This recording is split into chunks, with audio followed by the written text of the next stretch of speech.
যাম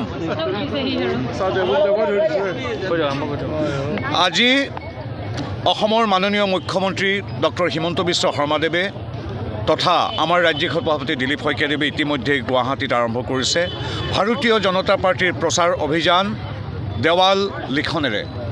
এই দেৱাল লিখন আমি আজি কেন্দ্ৰীয়ভাৱে যোৰহাট লোকসভাত আমি যোৰহাট বিধানসভাৰ যোৰহাট চহৰত আজি আমিও আৰম্ভ কৰিছোঁ। আমাৰ সৈতে জিলা সভাপতি শান্তনু পূজাৰী আৰু ৰাজ্যিক সম্পাদক অংকুৰ বৰুৱা তথা আমাৰ স্থানীয় ৰাইজ আৰু কাৰ্যকৰ্তাসকল ইয়াত উপস্থিত আছে। সংবাদ মাধ্যমৰ উপস্থিতিত আমি আৰম্ভ কৰিছোঁ। 31,000 বুথ সকলো চহৰ নগৰ সকলো সামৰি ৱাৰ্ড সামৰি আজিৰ পৰা আৰম্ভ হৈছে আশীৰ্বাদ বিচৰাৰ যাত্ৰা। আমাক ৰাইজে প্ৰতিটো নিৰ্বাচনত আশীৰ্বাদ দি আহিছে, সেই আশীৰ্বাদ বিচৰাৰ যাত্ৰা আমি আৰম্ভ কৰিছোঁ। আমাৰ এই দেৱাল লিখন আমাৰ শ্লোগান, আমাৰ কথাৰে আমি ৰাইজক আশীৰ্বাদ বিচাৰি আমি ক'ব বিচাৰিছোঁ যে আমাৰ সংকল্প হ'ল এখন বিকশিত অসমৰ, এখন সুৰক্ষিত অসমৰ। আমাক ৰাইজে এইকাৰণে আশীৰ্বাদ দি আহিছে, আমিও সম্পূৰ্ণ স্বাভিমান, ৰাইজৰ স্বাভিমান, অসমবাসীৰ স্বাভিমান, অসমবাসীৰ নিৰাপত্তা, অসমবাসীৰ ঐতিহ্য সংস্কৃতি সকলোৰ প্ৰতি শ্ৰদ্ধাশীল হৈ এইবিলাকক সম্পূৰ্ণ সুৰক্ষিত আৰু ভাষা সংস্কৃতিক দোষো দিশে প্ৰচাৰ কৰাৰ সংকল্পৰে আমি আজি অৱতীৰ্ণ হৈছোঁ। আমাৰ সংকল্প পুনৰবাৰ কৈছোঁ, সুৰক্ষিত অসম আৰু বিকশিত অসম। সুৰক্ষিত অসম কি ইতিমধ্যে মই আমাৰ ৰাইজক উদ্দেশ্যে কৈছোঁৱেই যে আজিৰ তাৰিখত উগ্ৰপন্থীৰ গুলীত এজনো লোকৰ মৃত্যু হোৱা নাই। এয়া হ'ল সুৰক্ষিত অসম। মানুহটো মানুহেই, কাজিৰঙাৰ গড়কেইটাও সুৰক্ষিত। আজিৰ দিনত এটা গড়ৰো মৃত্যু হোৱা নাই।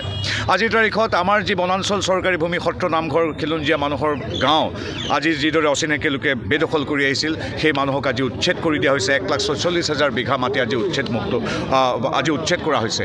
এয়া হ'ল সুৰক্ষিত অসম। আজি বিকশিত অসম। আজি 5 লাখ কোটি টকাৰ বিনিয়োগ মাত্ৰ দুদিনতে কৰাৰ সিদ্ধান্ত গ্ৰহণ কৰিছিল এডভান্টেজ আছামত। 27,000 কোটি টকাৰ যিদৰে ছেমিকণ্ডাক্টৰ হৈছে, ঠিক সেইদৰে হাজাৰ হাজাৰ কিলোমিটাৰ পথ দলং ইত্যাদি নিৰ্মাণ হৈছে। সেয়া হ'ল বিকশিত অসম।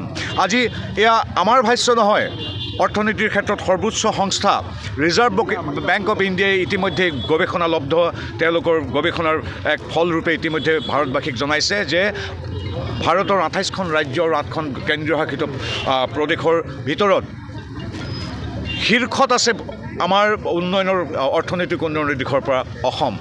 ডক্টৰ হিমন্ত বিশ্ব শৰ্মা নেতৃত্বাধীন বিজেপি NDA চৰকাৰৰ এইটো এটা ডাঙৰ এচিভমেণ্ট, ডাঙৰ এক সফলতা।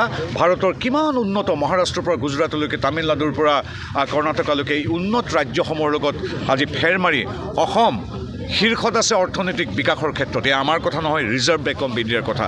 গতিকে এয়া হ'ল বিকশিত অসমৰ আজিৰ নতুন চিত্ৰ। এই চিত্ৰক আৰু উজ্জীৱিত কৰিবলৈ, এই শক্তিক আৰু প্ৰাণৱন্ত কৰিবলৈ, শক্তিবন্ত কৰিবলৈ ৰাইজৰ আশীৰ্বাদেই হ'ব আমাৰ যাত্ৰাৰ ইন্ধন। হিমন্ত বিশ্ব শৰ্মা নেতৃত্বাধীন ৰাজ্য চৰকাৰৰ দিলীপ শইকীয়া নেতৃত্বাধীন আমাৰ দলে এতিয়া হাতে হাত ধৰি ৰাইজৰ আশীৰ্বাদ বিচাৰি আগবাঢ়িছোঁ। আজি এই যাত্ৰাৰ শুভাৰম্ভ হ'ল।